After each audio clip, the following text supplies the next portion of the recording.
I recently did a survey on my channel to see what your biggest bass fishing struggle is right now. One of the most popular responses that I received was a guy who was asking a simple yet complex question, which is there fish here or am I fishing the wrong bait? I think no matter your experience level in bass fishing, whether you're just getting started or whether you've been fishing a long time, this is a question that we all ask ourselves at times. So today I really want to try to break this down. I really want to try to simplify this the best that I can, so stay tuned, it's gonna be a good one. This video is brought to you by Sportsman'sOutfitters.com. Right now, Sportsman's Outfitters is having a huge sale. They're actually having their 12-day of Christmas sale right now, and each day there's a different product that you can get at a big discount. So you can save a lot of money right now at Sportsman'sOutfitters.com. It's very easy for us as bass fishermen to pick up 5 different colors of that crankbait and 3 different colors of that chatterbait and 10 different colors of that plastic worm. And so it adds up very quick and you can save a lot of money right now. So if you guys want to help support this channel, the Bass Fishing HQ channel, click the links down below in the description, pick up some of your favorite lures, and you're greatly going to help this channel grow. I've been fishing bass tournaments since I was 15 years old. I fished in high school, I fished in college for The Ohio State University. I fished 2 years as a co-angler on the Bassmaster Opens and 6 years as a boater on the Bassmaster Opens. I have fished in Michigan, Ohio, Indiana, Kentucky, West Virginia, Pennsylvania, New York, Virginia, North Carolina, South Carolina, Tennessee, Mississippi, Alabama, Florida, and a couple of states on the west side of the Mississippi like Missouri and Arkansas. And I've asked myself a ton of times, am I fishing in the right area or am I using the wrong lure? And today that is what we are talking about. So before we talk about that exact question, I really kind of believe in one major thing when it comes to bass fishing. And I've seen it in pretty much any state, in any lake that you go to, and that is fishing the wrong lure in the right location can catch you a lot of fish, but fishing the right lure in the wrong location will catch you 0 bass. I have found several different areas on lakes like Lake Chickamauga, Lake Oneida, Harris Chain of Lakes, Lake Champlain, Lake Norman, where if you are in the right area, it does not matter what you throw. You can catch bass on a bladed jig, a rattle trap, a topwater, a Texas rig. It doesn't really matter. So being in that right location is so important. The other big thing in bass fishing that I've realized is no two anglers really go about finding bass in the exact same way. A guy like John Cox, who's a professional bass fisherman, is not going to find bass like Jacob Wheeler does. Jacob Wheeler uses his electronics a lot. John Cox sometimes doesn't even have electronics on his boat. So every angler goes about this a different way. In my mind, finding bass is like that game show called The Wall. In this show, the contestants drop balls and they kind of pinball off these different pegs and they land in these different slots that are all worth different amounts of money, $300,000, $1 million, whatever it may be. There's a lot of parallels from that show that actually apply to bass fishing. For instance, the balls that they drop are just like anglers. We all kind of start at different areas in the lake. And each peg that those balls hit is basically like a clue that we get when we're out there fishing that kind of steers us in one direction or another. The other thing is that each of those clues can lead us in a different direction, but both of them can yield a big return because there can be multiple different patterns happening at a lake at the exact same time. Sometimes what's happening at the dam end of the lake is not happening in the river portions of the lake. But the important part is that we take each clue that we have when we're out there fishing and we let it kind of steer us in the direction that allows us to catch bass the best. Now, like I said, I believe location, being in the right area, is the most important part. And there's really only a few clues that I use to let me know if I'm in the right area. And I'm gonna talk about that at the end of this video. But real quick, I wanna talk about lure selection. Now, when it comes to lure selection, I really like to keep this simple until I start catching fish. Once I know that I'm around bass, that's when I start tinkering. But what I think happens is a lot of guys start tinkering before they're even around fish. They waste way too much time in the bottom of their boat, adding a little bit of color here, or throwing a different jig skirt on here, or doing different things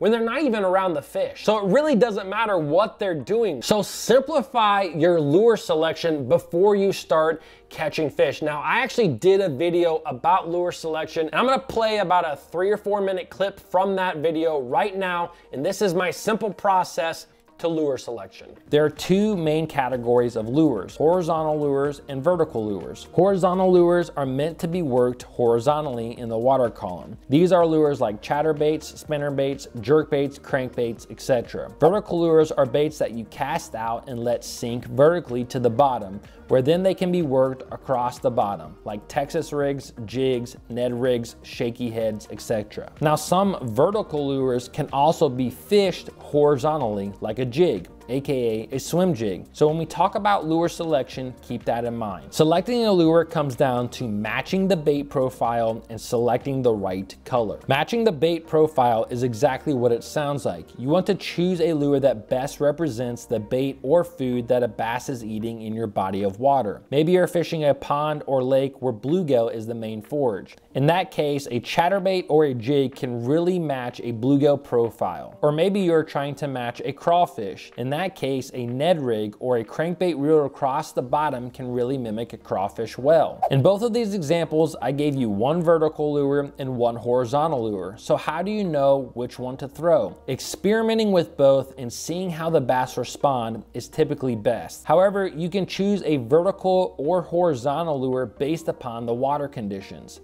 The best way to explain water conditions is to explain them in terms of sound. You should fish horizontal lures in noisy and loud conditions, and you should fish vertical lures in silent conditions. Think of it this way: if you get to a body of water and it's sunny, there's zero wind, and the water is super clear. That is the definition of silent water. That is the most silent water conditions can be. There is nothing impacting the water at all. Variables that make water loud include cloud cover, wind, and water color.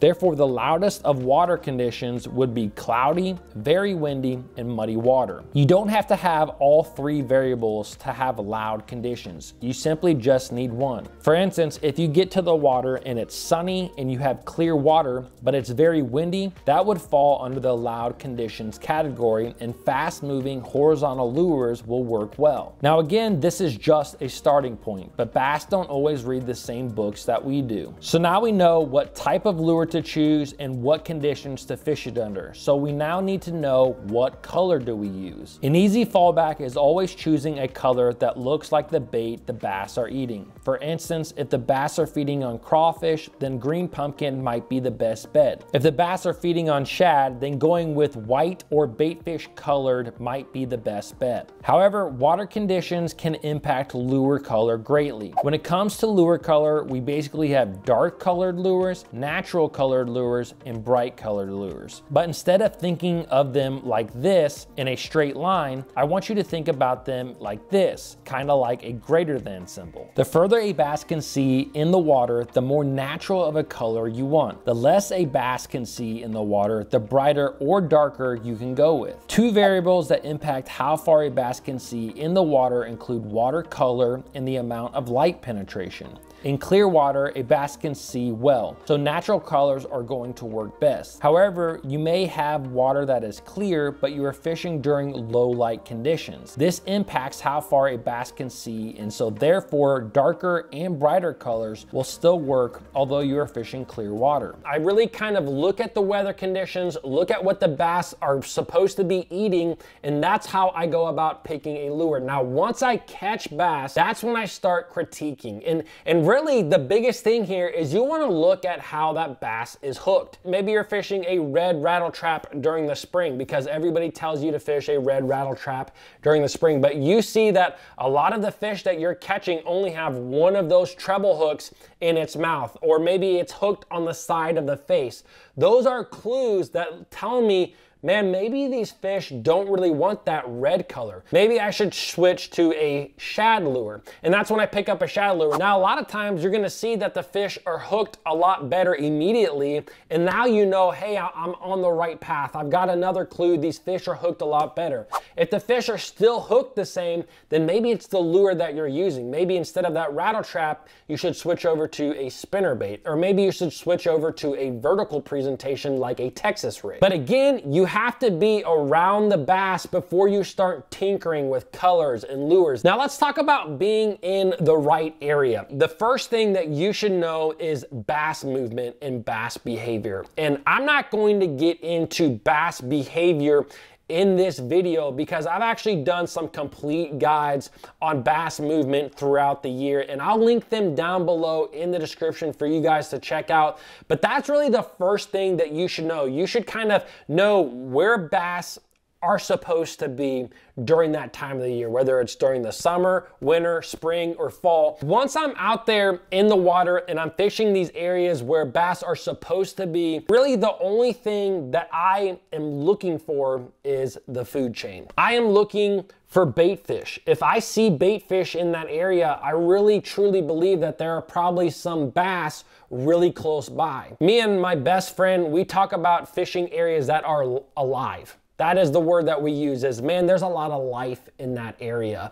And those are typically the areas where you catch a lot of bass. So a couple of things that tell me if an area is alive is, one, again, your electronics. If you have electronics, you're typically going to be able to see bait fish on them. The other thing is your surface activity. A lot of times if there's shad in the area, you're gonna be able to see them kind of scurrying across the surface. Maybe you even see schools of them moving across the surface. The other thing is bluegill. A lot of times bluegill are gonna be snapping and popping little bugs off of wood and vegetation, and you can literally hear them snapping, popping, and that's gonna let you know, hey, there's bluegill in this area, there's bait in this area. Another huge thing